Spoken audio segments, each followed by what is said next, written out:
Now the weekly special English program, American Stories. $1.87. That was all. And 60 cents of it in the smallest pieces of money. Pennies. Pennies saved 1 and 2 at a time by negotiating with the men at the market who sold vegetables and meat. Negotiating until one's face burned with the silent knowledge of being poor. 3 times Della counted it. $1.87. And the next day would be Christmas. There was clearly nothing to do but sit down and cry, so Della cried, which led to the thought that life is made up of little cries and smiles, with more little cries than smiles. Della finished her crying and dried her face. She stood by the window and looked out, unhappily, at a gray cat walking along a gray fence in a gray backyard.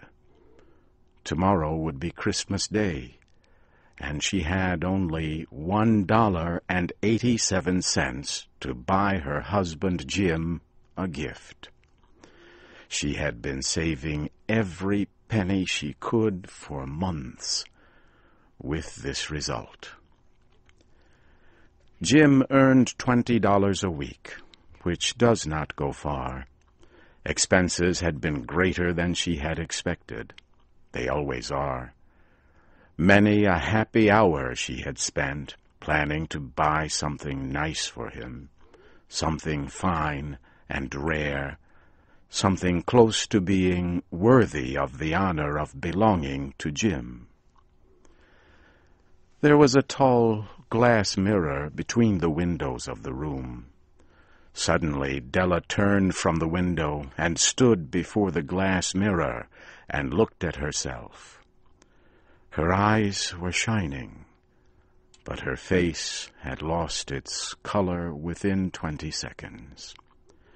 Quickly she pulled down her hair and let it fall to its full length.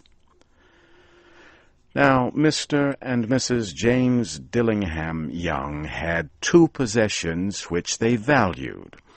One was Jim's gold timepiece, the watch that had been his father's and his grandfather's. The other was Della's hair.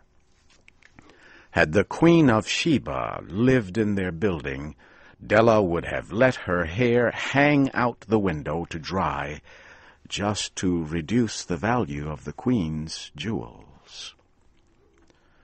So now Della's beautiful hair fell about her, shining like a brown waterfall. It reached below her knees and made itself almost like a covering for her. And then quickly she put it up again. She stood still while a few tears fell on the floor. She put on her coat and her old brown hat. With a quick motion and brightness still in her eyes, she danced out the door and down the street. Where she stopped, the sign read, Madame Sophronia, hair goods of all kinds. Della ran up the steps to the shop, out of breath. "Will you buy my hair?" asked Della. "I buy hair," said Madame. "Take your hat off, and let us have a look at it." Down came the beautiful brown waterfall of hair. $20, said Madame, lifting the hair with an experienced hand. "Give it to me quick," said Della.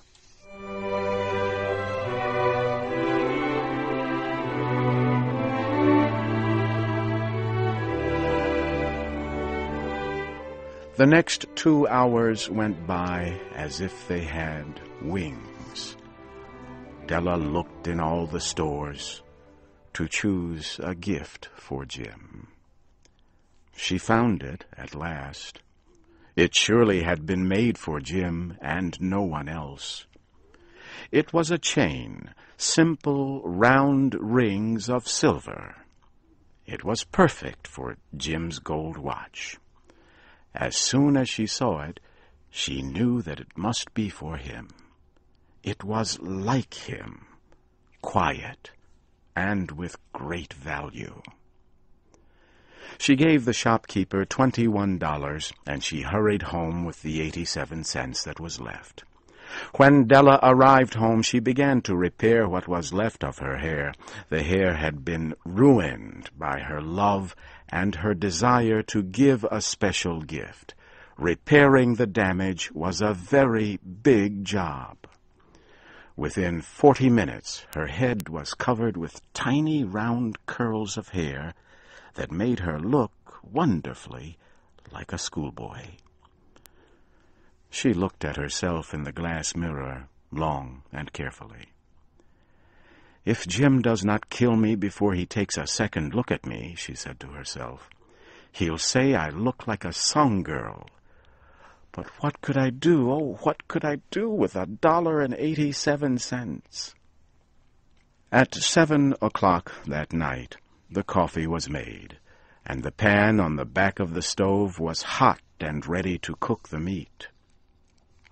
Jim was never late coming home from work. Della held the silver chain in her hand and sat near the door. Then she heard his step, and she turned white for just a minute. She had a way of saying a little silent prayer about the simplest everyday things. And now she whispered, "Please, God, make him think I am still pretty."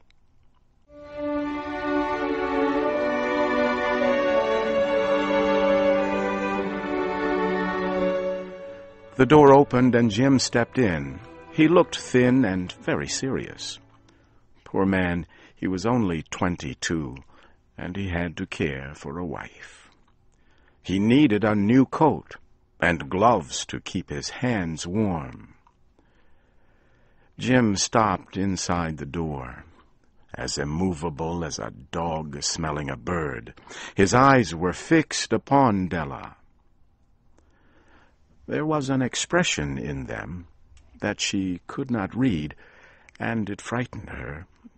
It was not anger, nor surprise, nor fear, nor any of the feelings that she had been prepared for. He simply looked at her, with a strange expression on his face. Della went to him. "Jim, my love," she cried, "do not look at me that way. I had my hair cut and sold because I could not have lived through Christmas without giving you a gift. My hair will grow out again. I just had to do it. My hair grows very fast. Say Merry Christmas, Jim, and let us be happy. You do not know what a beautiful, nice gift I have for you." "You have cut off your hair?" asked Jim, slowly, as if he had not accepted the information, even after his mind worked very hard. "Cut it off and sold it," said Della. "Do you not like me just as well? I am the same person without my hair, right?" Jim looked about the room as if he were looking for something. "You say your hair is gone?" he asked. "You need not look for it," said Della. "It is sold, I tell you, sold and gone too. It is Christmas Eve, boy. Be good to me, for it was cut for you. Maybe the hairs of my head were numbered," she went on with sudden serious sweetness, "but nobody could ever count my love for you. Shall I put the meat on, Jim?" Jim seemed to awaken quickly and put his arms around Della. Then he took a package from his coat and threw it on the table. "Do not make any mistake about me, Dell," he said. "I do not think there is any haircut, that could make me like my girl any less. But if you will open that package, you may see why you had me frightened at first." White fingers quickly tore at the string and paper. There was a scream of joy, and then, alas, a change to tears and cries, requiring the man of the house to use all his skill to calm his wife. For there were the combs, the special set of objects to hold her hair that Della had wanted ever since she saw them in a shop window. Beautiful combs made of shells, with jewels at the edge, just the color to wear in the beautiful hair that was no longer hers. They cost a lot of money, she knew, and her heart had wanted them without ever hoping to have them. And now the beautiful combs were hers, but the hair that should have touched them was gone. But she held the combs to herself, and soon she was able to look up with a smile and say, "My hair grows so fast, Jim." Then Della jumped up like a little burned cat and cried, "Oh, oh!" Jim had not yet seen his beautiful gift. She happily held it out to him in her open hands. The silver chain seemed so bright. "Isn't it wonderful, Jim? I looked all over town to find it. You will have to look at the time 100 times a day now. Give me your watch. I want to see how it looks on it." Instead of obeying, Jim fell on the couch and put his hands under the back of his head and smiled. "Dell," said he, "let us put our Christmas gifts away and keep them a while. They are too nice to use just right now. I sold my gold watch to get the money to buy the set of combs for your hair. And now, why not put the meat on?"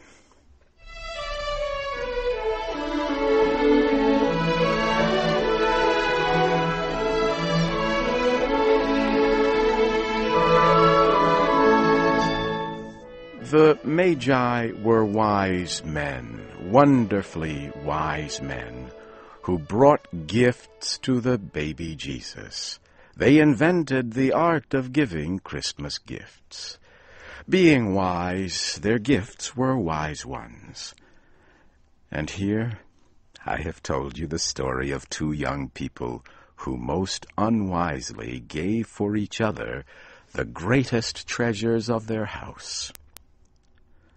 But in a last word to the wise of these days, let it be said that of all who give gifts, these two were the wisest.